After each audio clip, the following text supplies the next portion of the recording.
Joining us, Congresswoman Nicole Malliotakis. It's great to see you again, Congresswoman. Why did Nancy Pelosi and House Democrats leave for a break without taking up the Senate's bill to protect Supreme Court justices? I mean, this is coming right at the same time of the assassination attempt on Justice Kavanaugh at his Maryland home.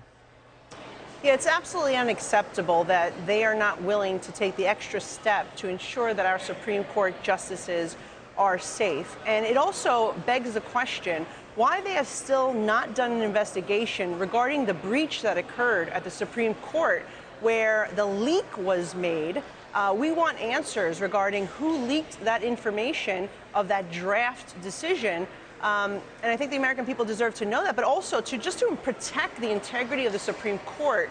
It's never been done before, such a leak of this magnitude, and we want to make sure that that person is held accountable, and we have to make sure the decisions are being made on merit, not because of political pressure or assassination attempts. The protests are illegal. They're also showing up at Justice Coney Barrett's house, too.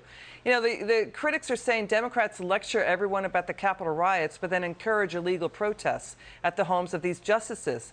You know, this is like an embarrassment to the world. Biden has not used any media opportunities to denounce this.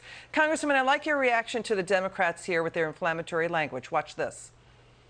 It's clear that if, in fact, the decision comes down the way it does and these states impose the limitations they're talking about, it's going to cause a mini revolution. They're going to vote a lot of these folks out of office. You will pay the price. You won't know what hit you if you go forward with these awful decisions. I know that there's an outrage right now, I guess, about protests that have been peaceful to date, and we certainly continue to encourage that outside of judges' homes, and that's the president's position. It read like an anti-abortion activist wrote it, not a Supreme Court justice. These justices are acting like this is somehow something that they have the right to change. They do not have the right to change this. This Supreme Court has said they don't care.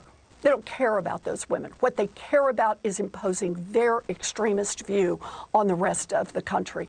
Congresswoman, what if they caught someone showing up at Justice Sotomayor's house to assassinate her?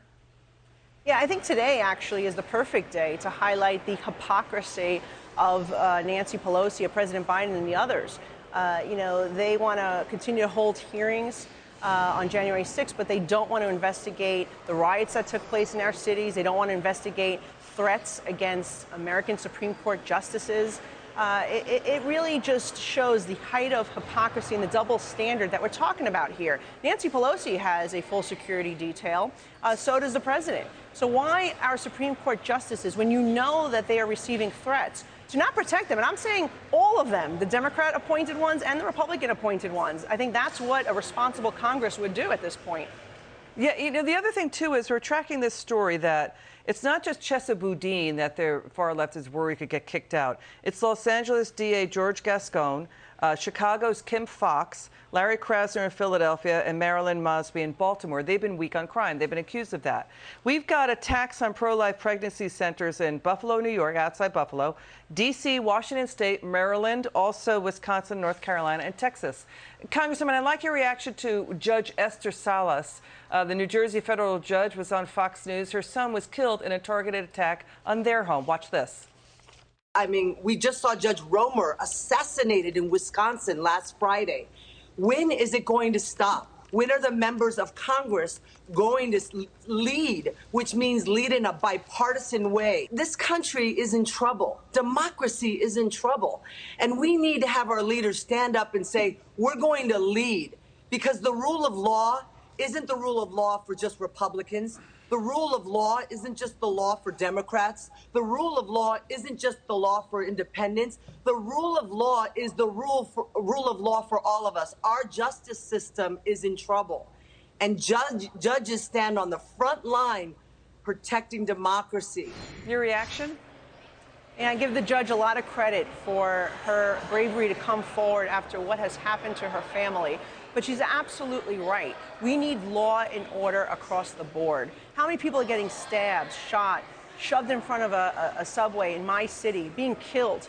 And the district attorneys, the judges, and many of the politicians are not taking it serious enough to ensure that our laws are being enforced. What happened in San Francisco was, I think, a rude awakening for the Democrats, because if it could happen in a liberal city like San Francisco, where they are recalling their prosecutor or refuses to prosecute, it will happen across cities across America, whether at the ballot box or putting pressure on governor like mine, Kathy Hochul, to remove Alvin Bragg, because we don't have a recall option in New York. Okay. So the reality is we need to put the public safety of the people first, start enforcing our laws, and start electing prosecutors that do their job. Yeah, but the president is setting the tone here, too. Yep. Let's watch the president's nominee to the Federal Sentencing Commission. She refuses to say if she supports any mandatory minimum prison sentences for rapes or even attacks and assaults against children. That's supposed to be her job. Watch this.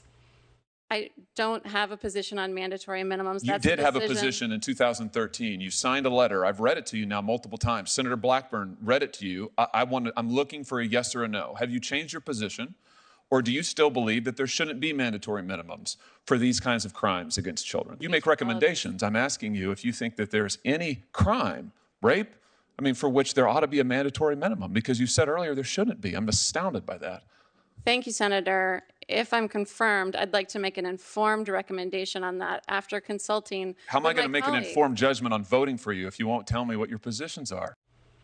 Why no answer? Why can't she state her position? It seems like a no-brainer. Yeah, because her position is not the right position, and that's the problem. We have mayors like Bill de Blasio, we have governors like Kathy Hochul, who either appoint judges or parole board members who release criminals back onto our street constantly. And now we're seeing the same thing from the President of the United States, trying to appoint individuals who don't want to hold those who are breaking our laws and making our streets so dangerous accountable. And I think I give the senator credit for going after on this issue, because it's incredibly important that the people know who the president, who these Democrats are appointing to be judges, because they're not good judges. They are releasing bad people back onto our streets, and the people of America need to know it. Congressman Malliotakis, a pleasure to have you on. Come back soon.